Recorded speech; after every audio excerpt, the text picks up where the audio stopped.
The silence is the first thing you notice at the port of Portland. Once alive with the roar of engines and the clang of cranes, today the docks are still, the lots empty, and the only sound is the cry of gulls. This quiet is the aftermath of a trade war that escalated overnight. American wheat, once the lifeblood of these ports, now sits unsold.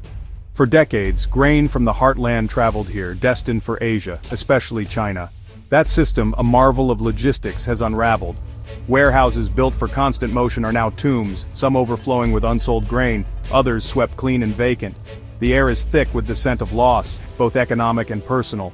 The people who worked here, longshoremen, truckers, inspectors, have been laid off, their futures uncertain. They gather in diners, staring at idle ships and empty docks, feeling betrayed by a system they trusted. The silence is not just the absence of noise, but the sound of livelihoods vanishing. This is not just a policy failure, it's the collapse of a way of life. The port's stillness is a quiet catastrophe, unfolding in plain sight. For those who depended on this trade, the silence is deafening. Just last year, U.S. wheat exports to China were booming. Farmers invested in new equipment, expanded acreage, and signed long-term contracts, betting on a future of prosperity. Chinese buyers visited American farms, forging relationships that felt unbreakable. The optimism was real, until April 2025. The U.S. imposed sweeping tariffs on Chinese goods, aiming to show strength. China retaliated instantly, slapping harsh tariffs on American agriculture, especially wheat. Overnight, contracts were canceled, emails arrived with bad news, and phones rang with terminations. The golden age ended in a flash. The carefully built partnerships collapsed. Chinese importers, facing sky-high prices, walked away.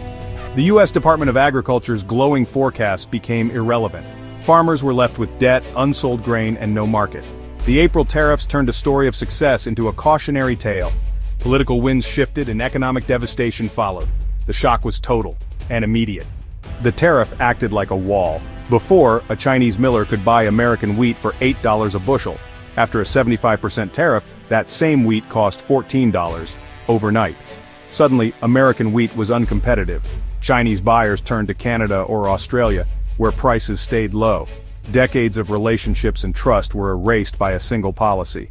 The market didn't disappear, China still needed wheat, but the U.S. was priced out. Farmers were left with a product no one could afford to buy. The tariff didn't just close a door, it bricked it up. Contracts became worthless and an entire industry was stranded. The logic of the trade war was brutal. The punishment fell on workers, not governments.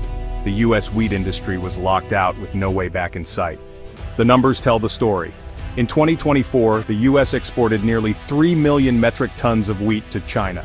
By July 2025, that number had dropped to zero. Shipments flatlined and farm incomes collapsed. The price of soft white wheat plummeted and surplus grain flooded the domestic market. Economists estimate the loss at over $1 billion in the first year. At the port of Portland, union work hours were cut by more than half. Trucking companies and railways saw business evaporate. Grain elevators stuck with unsellable wheat faced bankruptcy. Every link in the supply chain was hit. Farmers, workers, businesses. This wasn't a downturn, it was a full-blown crisis. A vital American industry was broken in weeks. As American wheat sits unsold, Canadian farmers are thriving. The U.S.-China trade war handed Canada a golden opportunity. The port of Vancouver is bustling, ships loading Canadian wheat for China. Canadian farmers are signing record contracts, often at premium prices. Chinese buyers are investing in long-term partnerships with Canada. The North American grain market has fundamentally shifted. For American farmers just south of the border, the contrast is agonizing. They watch Canadian neighbors expand while they consider selling land. The difference isn't in the soil, it's in the politics. One nation's loss has become another's windfall. It's a tale of two harvests, divided by a line on a map. The crisis extends far beyond American farms. The global shipping industry is reeling.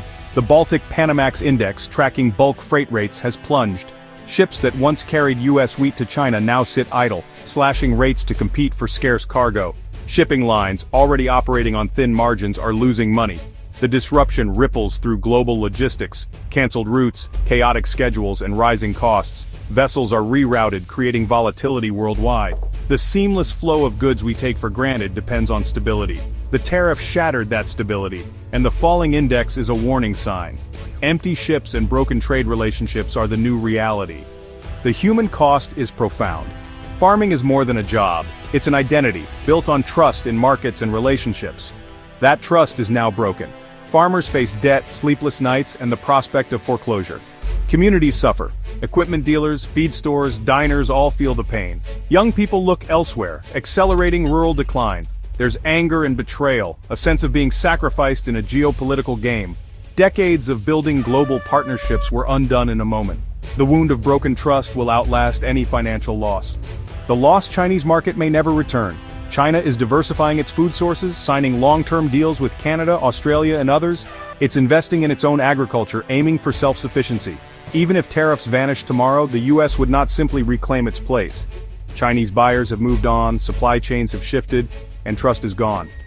The US faces a permanently diminished role in this market.